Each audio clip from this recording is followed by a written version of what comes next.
ඔයාලව සාදරයෙන් පිළිගන්න අපේ ඩ්‍රාමා ක්ලාස් එකට. අද අපි කතා කරන්නේ නූර්ති පිළිබඳවයි. නූර්ති යන්න නෘත්‍ය යන වචනයෙන් බිඳී ව්‍යවහාරයට එක් වූ වචනයක්.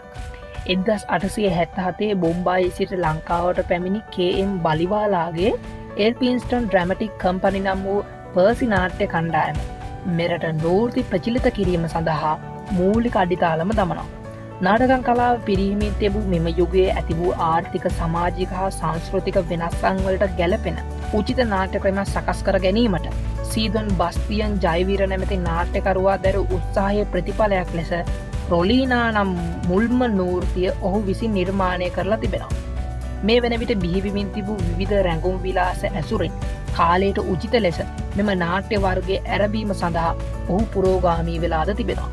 පර්සි නාට්‍ය කණ්ඩායම රෝමියෝ ජුලියට්, ඔතෙලෝ, ඇලඩින්, හරිස්චන්ද්‍ර, අරාබි නිසොල්ලාසේ කතාවලින්ද යුත් නවමාදලයේ නාට්‍ය රැසක් ඉදිරිපත් කරමින් එකල ප්‍රේක්ෂක ආකර්ෂණයට පාත්‍ර වූ අතර එය ජනප්‍රියම නූර්ති කණ්ඩායම් බවට පත්විය. මේ කණ්ඩායම හැරුණු විට හින්දුස්තාන් ඩ්‍රැමටික් කම්පැනිය විසින් ඉදිරිපත් කරන ලද ඉන්දර් සභා නම් නාට්‍ය හා කයිසර් ජපීර් නම් කොමඩි රංගනයද මෙරට ජනයාට නැවුම් කලාවක රසය හා අත්දැකීමක් ලබා දී තිබෙනවා. ගීත නාට්‍ය ශෛලියකින් යුත් ඉන්දර් සභා නාට්‍ය මෙරට නවීන සිංහල නාට්‍ය කලාවේ ප්‍රභවයට ආසන්න බලපෑමක් කරලා තියෙන බව අපිට පෙන්වා දීමට පුළුවන්. ඉන්දියාව සමග පාලන හා ගමනාගමන සම්බන්ධතා පුළුල්ව පැවතීම හේතුවෙන් මෙම කණ්ඩායම පැමිණීමට පෙර සිටම ඉන්දියාවේ ජනප්‍රිය ගීත හා හින්දුස්ථානි සංගීතය ලංකාවේ ප්‍රචලිතව තිබෙනවා. බලිවාලා නාට්‍ය කණ්ඩායම මාසයක් පමණ මෙරට රැඳී සිටිමින් ඉදිරිපත් කළ විවිධ රංගනවල යුත් නව නාට්‍ය කලාව, පැවති නාට්‍ය කලාව, නැත්නම් නාටකම් කලාව කාලානුරූපව සකස් කිරීමටත් සංවිධානාත්මක ලෙස දේශීය නාට්‍ය කලාව පවත්වාගෙන යාමටත් පරිසරය සකස් කරනවා. ඊළඟට අපි බලමු මේ නාටකම් අභිබවා නූර්ති ජනප්‍රිය වීමට හේතු මොනවද කියලා. මම ඒවට හේතු ටික කෙටි හැඳින්වීම සමග ඔබට ඉදිරිපත් කරන්නම්. නාටකම් සාමාන්‍යයෙන් දින 3-7ක් අතර කාලයක් රාත්‍රියේ පුරාම රඟ දක්වනවා. නමුත් නූර්තිය පැය 2කට හෝ 3කට සීමා වූ රංගයක් තමයි දකින්නට පුළුවන්. ඒ නිසාම කාලය ඉතිරි කර ගැනීම පහසු නිසාම බොහෝ ප්‍රේක්ෂකයන් නූර්ති නැරඹීමට පැමිණෙනවා. නාටකම් එලිමහල් රංග පීඨයක තමයි දකින්නට පුළුවන් උනේ. නමුත් නූර්ති හැම උනේ නැහැ. නූර්තිය ගෘහස්ත රංගශාලාවක නැරඹීමට හැකියාවක් ලැබෙනවා. ජවනිකා වෙනස් කිරීමට විචිත්‍ර වූ චිත්‍ර වස්ත්‍ර හෙවත් විචිත්‍රපට භාවිතා කරනවා. ඒ කියන්නේ පසුතල නිර්මාණය සඳහා චිත්‍ර වස්ත්‍ර තමයි භාවිතා කරලා තිබෙන්නේ.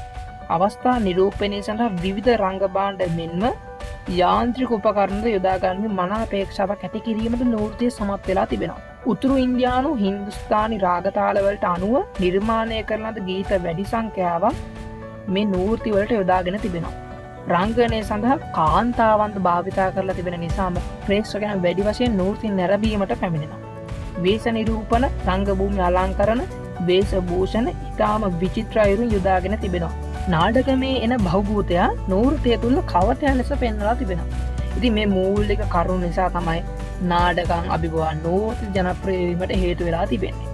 ඊළඟට අපි බලමු සීදොන් බස්තියන් කියන්නේ කවුද කියලා.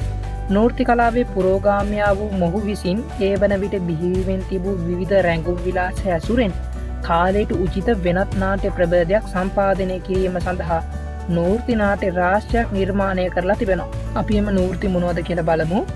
රොන්ඩි, රෝමියෝ සහ ජුලියට්, ෆ්‍රාන්ක්ලෝ සහ ඉන්ගර්ලි, ප්‍රෝටියස් සහ වැලන්ටයින්, ලියෝනයින් සහ එම්ලි, සිංහබා, සුදාස සහ ශාලිනි, දිනතර, දුලා හෙවත් කපටි බෑනා, ස්වර්ණ තිලකා, ඇලඩින්, අලිබබා, හරිස්චන්ද්‍ර, වැනීසියේ වෙලෙන්දා, as you like it ආදිය අපිට පෙන්වා දීමට පුළුවන්. ඊළඟට අපි කතා කරමු ජෝන්ද සිල්වා පිළිබඳව.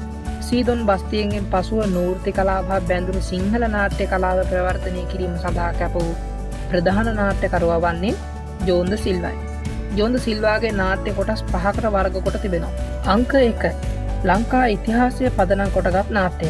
උදාහරණ වශයෙන් දස්කොන්, අරංගි හටන, සිරිසංගබෝ චරිතය, දුටු ගැමුණු චරිතය, අලකේශ්වර චරිතය. අංක 2 සාම්ප්‍රදායික බෞද්ධ කතාවස්තු අසුරු කොටගත් නාට්‍ය.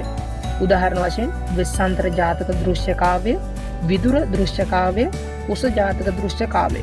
අංක 3 සංස්කෘත සාහිත්‍ය අසුරු කොටගත් නාට්‍ය. උදාහරණ වශයෙන් සකුන්තලා නාට්‍ය, රත්නාවලී නාට්‍ය, නාගානන්ද නාට්‍ය, නලරාජ චරිතය, උත්තර රාම චරිතය. අංක 4 ඉංග්‍රීසි නාට්‍යවල අනුවාදය. ඒ කියන්නේ ෂේක්ස්පියර් නාට්‍ය තමයි මෙහිදී ජෝන්ද සිල්වා යොදාගෙන තිබෙන්නේ. උදාහරණ වශයෙන් ඔතලෝ, හැම්ලට්, වෙනීසියේ වෙලෙන්දා, මිම්මට මිම්ම. අංක 5 කාලීන සමාජ අධ්‍යක්ීම් පදනම් කොටගත් නාට්‍ය. උදාහරණ වශයෙන් පරාභව නාටකය, මරණානුස්මෘති ප්‍රකරණය, සුරාසොඬව් ප්‍රකරණය, සිංහල භාෂා ප්‍රකරණය. ඊළඟට අපි කතා කරමු චාල්ස් ඩයස් පිළිබඳව. චාල්ස් ඩයස් නාට්‍යකරුවාද දේශීය ඓතිහාසික කතා, ජාතක කතා, සංස්කෘත සාහිත්‍ය කතා, ප්‍රකට කතාපුවත්, යුරෝපීය නාට්‍යවල අනුවාද, විවිධ ප්‍රබල චරිත පදනම් කරගත් නිර්මාණ, විවිධ කාව්‍ය සංග්‍රහ, නූතන වීර චරිත ආදී පදනම් කොටගෙන නාට්‍ය රාශියක් නිර්මාණය කරලා තිබෙනවා. උදාහරණ වශයෙන් පණ්ඩුකාභය, ඇලඩීන් සහ පුදුම පහන, පත්මාවතී සහ ධාතුසේන, දුටු ගැමුණු, වලගම්බා, කුසරජ චරිතය, උම්මංග ජාතකයේ, ශ්‍රී වික්‍රම රාජ චරිතය, විජය, ධර්මාශෝක, කාවන්තිස්ස, සිවම්මා සහ ධනපාල, ඔතැලෝ, විදුර, කාව්‍යශේකරය, නාගානන්ද, උදේ රාජ චරිතය, ගුත්තිල නාටකය, සරදියෙල්, මානාභරණ, මහාසේන, ඉසබෙල් නොහොත්, සංකාව්‍ය විපාක යනාදී නාට්‍ය රාශියක් නිර්මාණය කොට තිබුණත් බොහෝ නාට්‍ය නිර්මාණ තවමත් අප්‍රකට නාට්‍ය නිර්මාණ විදියට පෙන්වා දීමට පුළුවන්. අපි මීළඟට නෘත්‍ය සංගීතඥයෝ කිහිප දෙනෙක්ගේ නම් දැනගනිමු. ගුජරාටයේ පණ්ඩිත් අම්මාලාල්, සදාලාල්, මදන්ලාල්, මෝහන්ලාල්, සුල්තාන් බක්, අබ්දුල් සතාර්, සදාසිවන්, විශ්වනාත් ලව්ජි, නවාබ් ખાન, W සතාසිවම්, H රූපසිංහ ආදිය තමයි මේ නෘත්‍ය සංගීතඥයෝ විදිහට පෙන්වා දීමට පුළුවන් වන්නේ. මෙසේ නෘත්‍ය විකාශය සමගම ටවර් හෝල් යුගය ආරම්භ වෙනවා. දැන් අපි බලමු ටවර් හෝල් නාට්‍ය පිළිබඳව. 1911 ආරම්භ වී 1932 සිනමා ශාලාව බවට පත්වන තාක් කාලය තුල ටවර් රංගහලේ නිර්මාණය වූ නාට්‍ය ටවර් හෝල් නාට්‍ය ලෙස හඳුන්වා දීමට පුළුවන්. එවකට සරස්වතී ශාලාව, හුණුපිටියේ පබ්ලික් හෝල්, ජින්තුපිටියේ නාට්‍ය මණ්ඩපය, මල්වත්තේ පර්සි නෘත්‍ය ශාලාව, ආදුරුප්පු වීදියේ නෘත්‍ය මණ්ඩපය වැනි තාවකාලික රංගශාලා පැවතුනද පරිපූර්ණ නෘත්‍ය ශාලාවක් ලෙස ඉදි වූ ප්‍රථම රංගශාලාව වන්නේ ටවර් හෝල් රංගශාලාවයි.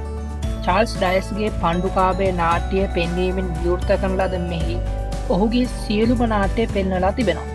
නෘත්‍යයේ අවසාන කාලයේ ටවර් හෝල් යුගයේ කීර්තිමත්ම නාට්‍යකරුවා වූයේ චාල්ස් ඩයස්ය. ඔහුගේ ජනප්‍රියම නිර්මාණ අතර ශ්‍රී වික්‍රම රාජසිංහ, ඔතලෝ, නාගානන්ද සහ කුස, බූරිදත්ත, විදුර, ධර්මාශෝක, පත්මාවතී, චන්ද්‍රා යන නාට්‍ය කැපී පෙනෙනවා. මුල් ටවර් හෝල් නාට්‍යකරුවන් අතර Mendis Perera, W.C. Perera, Stephen Lakpathirana Waragoda, I.C. De Jans, D.J.W. Gunathilaka, T.T.G. Premachandra, J. Ratnayake, L.D. Stephen Silva, M.G. Perera, J.P. Dabare ආදී පුද්ගලයන් කැපී පෙනුණු අතර ටවර් හෝල් අවසාන කාලයේදී ජෝන්ද සිල්වාගේ පුත් පීටර් ද සිල්වා, ප්‍රකට සංගීතඥයෙකු M.G. පෙරේරා, S.D. ස්ටීවන් ද සිල්වා, B.L. බෝධිපාල යන නාට්‍යකරුවන්ගේ නිර්මාණ ජනප්‍රිය වෙලා තිබෙනවා. අපි උදාහරණ ටිකක් බලමු. පීටර් ද සිල්වාගේ ഘോഷක, කුවේනි, මනෝහාරා, H.C. පෙරේරාගේ වෙනීසියේ වෙලෙන්දා, ජුලියස් සීසර්, නෙම්සියස්, S.D. ස්ටීවන් ද සිල්වාගේ The Sign of the Cross, Antony සහ ක්ලියෝපැට්‍රා ආදී නාට්‍ය උදාහරණ විදිහට පෙන්වා දීමට පුළුවන්. මීළඟට අපි බලමු නෘත්‍ය නාට්‍ය කලාව පිරිහීමට බලපෑ සාධක මොනවද කියලා. මම ඔයාලට ඒවා කරුණු වශයෙන් ඉදිරිපත් කරන්නම්.